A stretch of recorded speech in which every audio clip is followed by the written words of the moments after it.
வெற்றிலை தீபம் 4வது வாரம் போட போற அன்னைக்கு எனக்கு ஒரு பார்சல் வந்ததுங்க. ஓப்பன் பண்ணி பார்த்ததுமே எனக்கு அவ்வளோ சந்தோஷமா இருந்தது. 4வது வாரம் அன்னைக்கு நம்ம வீட்டுக்கு ஒரு குட்டி முருகரே வந்துட்டாருங்க. எனக்கு அவ்வளோ ஹாப்பிங்க. ஆறுமுகம் அருளிடும் அனுதினமும் ஏறுமுகம் அப்படிங்கிற ஒரு வாக்கியத்தோட வந்தாருங்க.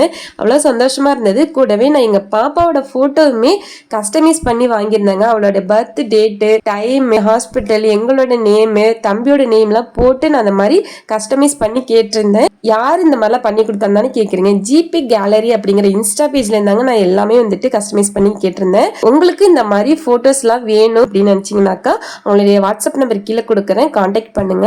அவங்க பார்த்தீங்கன்னாக்கா சாமி ஃபோட்டோவுமே ஃப்ரேம் பண்ணி கொடுத்துட்ருக்காங்க. அது மட்டும் இல்லாமல் நம்மளுடைய ஃபோட்டோஸ்மே எப்படி நம்ம வந்து கஸ்டமைஸ் பண்ணி கேட்குறோமோ அதே மாதிரி பண்ணி தர்றாங்க.